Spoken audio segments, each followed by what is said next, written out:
Everybody loves a delicious rib, and there's something about the juicy fall off the bone pork madness that I love. And you've probably seen me cook ribs on my barbecue show, but hey, between you and me, you can get the same flavor at home in the oven. And this is great for when it's not barbecue season, or even if you're craving that barbecue season flavor. So let's do this, shall we? A great rib starts with a fantastic sauce. And the great thing about barbecue sauces is they're American and it's condiment based. So the flavor passport is open, feel free, and stamp it. So mine starts with a little bit of ketchup and ballpark mustard. You could use Dijon if you want and get a little fancy, but ballpark mustard is fine and sweet ketchup is great. So that's the base. And now this is where you can start to have a lot of fun. So I like to amp it up with a little bit of garlic powder and then some chili powder. Chili powder is not all that sweet, but it gives the barbecue sauce a ton of depth, and that's how you start getting some big, bold barbecue flavor. And then this is a little secret of mine, cumin. You don't find cumin a lot in American cuisines, but if you put a dash of it in your barbecue sauce, it gives it that, dude, what is that flavor? So that's a little secret for me to you.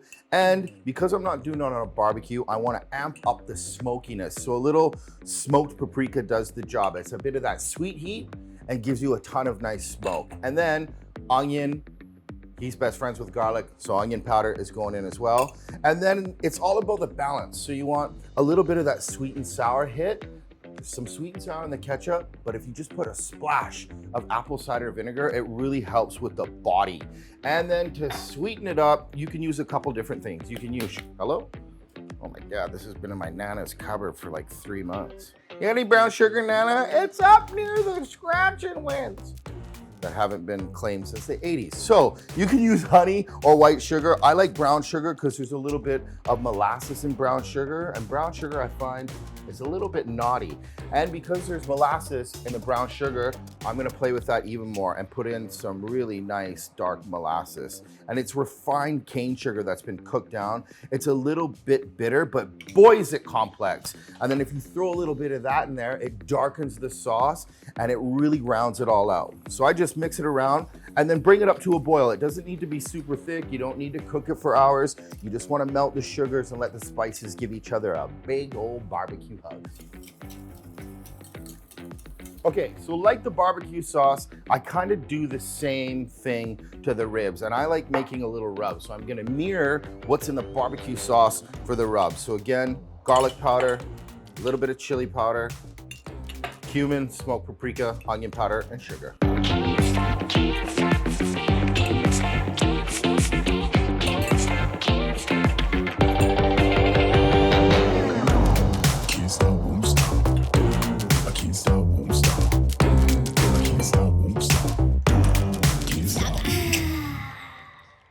So the great thing about these rubs and sauces is that they're truly American, and American barbecue is all about condiments. And whether you leave out smoked paprika or add cumin, any variation, you can make it your own and play with them. Honestly, if you don't like too much molasses, pull back on it. You can make it sweeter. You can do Carolina style where it's mustard forward and lots of vinegar. They're really fun, so play with it. I do all the time. So one, rub down, sauce is ready to go. So this is how I like to stick the rub to the ribs. Again, because it's like condiment style, I'm just gonna use some ballpark mustard. And ballpark mustard's got a nice tang to it and a little bit of spice, which goes really nice with the pork fat. And then it acts like a glue for the most delicious rub in the world. And it's your rub, right? And I don't wash the back with mustard because the back is where the bone is. And when the meat tucks up and like puffs up on the bone when it cooks, you just need to put mustard on the top, baby. And to highlight all of the beautiful flavors in the rub and the delicious pork fat, just a little bit of salt. And these ribs are awesome because ribs are on the bone. And when you have meat that's on the bone, you get a ton of flavor. All right, speaking of flavor, a little bit of cracked pepper. Not for spiciness, but I find when you put a little black pepper on it with the mustard, you're kind of creating a new flavor. Awesome. And lots of people like to rub the meat, like really rub it in. I'm not really a rubber. I'm more of a duster. So I'm a heavy duster. That sounds funny. I'm a heavy duster in my spare time. Is it Wednesday? So just put a lot of that rib dust on there. And the mustard's really good. You can pat it down and it really helps stick to the meat.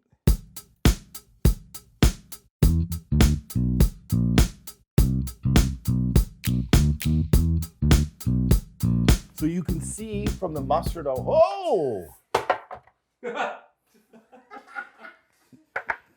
You guys, quit laughing at me. Okay, we'll just clean this up, and with the magic of television, we can start again. Okay, ready? Yeah. Right, let's go.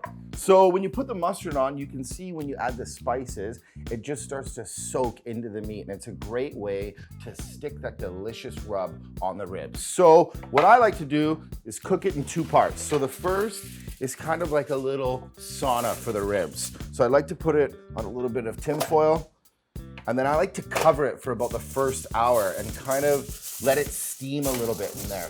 And you really wanna tuck the ribs in. Don't mess with the top too much, but you wanna tuck them in like you're going to bed, you know. You had a long day, it was sports day, you played all day, good night. Okay, so the first cook is about an hour at 325, and it's like a rib sauna. So you just wanna get it in there, slowly let it cook and let all of that rub go into the pork. Awesome. We're making some ribs, and it's gonna be good. At any time that I make ribs at home with my dad and we're doing it barbecue style, we always make some barbecued beans. So this is a great way to get that maximum pit master flavor in the comfort of your own home. So it just starts with some regular canned beans, and these are pretty delicious the way that they are, but there's a few ways to doctor them up to get that real like smokehouse flavor. So start with the beans, and then I love to add a little bit of white onion. The white onion is really nice, and then when it cooks with the sauce and the beans, it gets really nice and sweet and adds a great texture. So I like just to dice up a bit of white onion.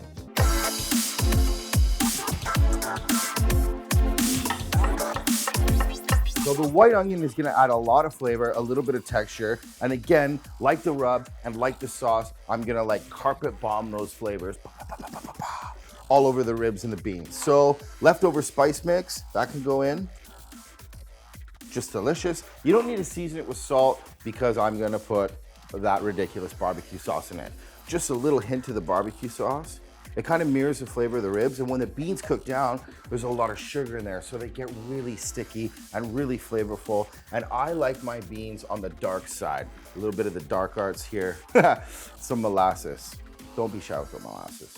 Let it run. It's got such a complex flavor, but then when you start cooking it, it really brings out the sweetness, and it's kind of one of those flavors where you're eating it and you're like, dude, that's just so good. Molasses, save your life. Honestly, it saved my life one time. And then just mix it up. You can see the beans are starting to change color, and that's great. And as they cook, the onions, and I leave this in the oven the entire time the ribs take, because it's awesome. The beans won't break down. They'll just get kind of fudgy and creamy and ridiculously tasty. So put the lid on, put it with the ribs, and then now it's time to go mow your lawn or have a cocktail. Hello. All right, good luck. It already smells so good. Howdy there, friends and neighbors. It's been about an hour for the ribs, so let's go to check them. It smells so good. And it's nice to tent them a little bit because it keeps the heat in. It's a good way to kickstart the cooking process. Okay, that's great. That's absolutely delicious. You see the bones kind of tucking up and the meat tucking up? That's rad. So now is the time to give it a nice base. So that sauce cooked for maybe about 10 minutes. Just take it off, and with a nice brush, be careful. And that's good because the rub is kind of set into the pork. So just give them a really nice glaze.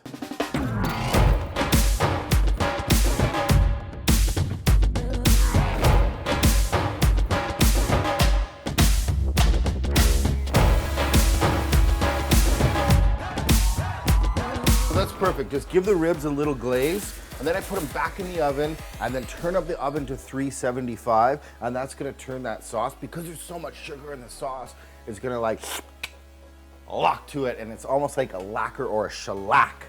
Shellac-a-back rib rack. All right, so back in the oven and jack it up. Keep the oven on, keep it rolling. Oh wait, the beans. You can't leave out the beans.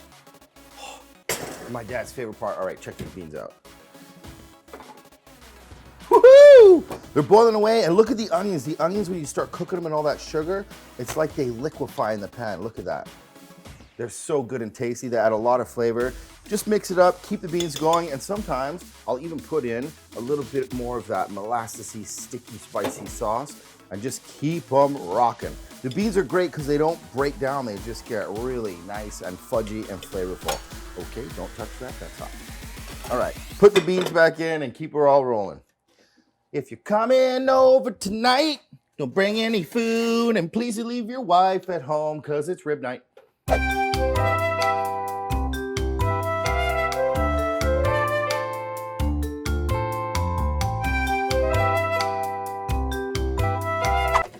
It's rib day in the kitchen, and look at this.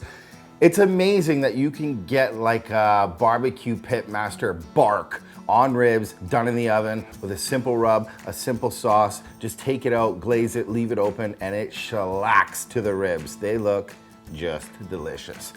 So I usually reserve some sauce for the end, and then you'd wanna like brush fresh sauce on it right now, but don't do that, stop. Stop the train, baby. You wanna take the ribs off, you wanna cut them first so you can get a clean cut and then re-sauce them. So it should be that, okay, that's warm. This is great. I like to look between the bones and then go for a cut. And if you take the rib sauce and just do it at the end, you get such a nice, clean cut. And look at the shellacked sauce and rub on there. It looks delicious. Okay, I'm gonna cut a few up.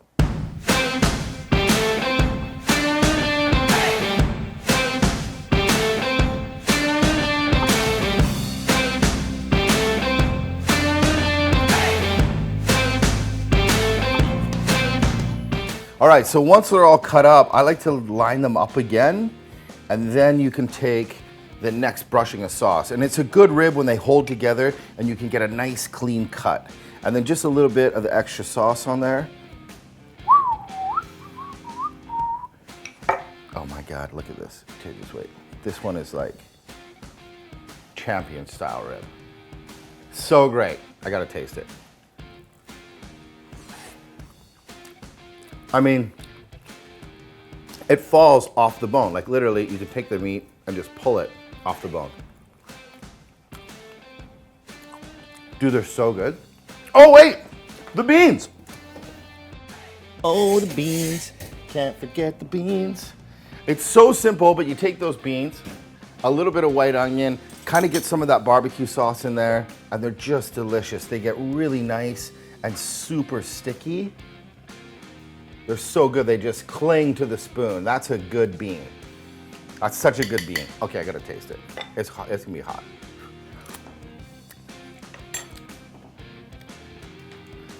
Seriously, make those beans. They're so delicious, they're super sticky, they go perfectly with the ribs. Oh my goodness, the kitchen smells delicious. Okay, if you wanna see the inspiration for this, hit the link. Of course, I'm gonna give you the recipe, because I love ya. If you like the video, give me a thumbs up, and if you want to see me make more tasty stuff, make sure and subscribe. All right, I'm out of here. They're perfect.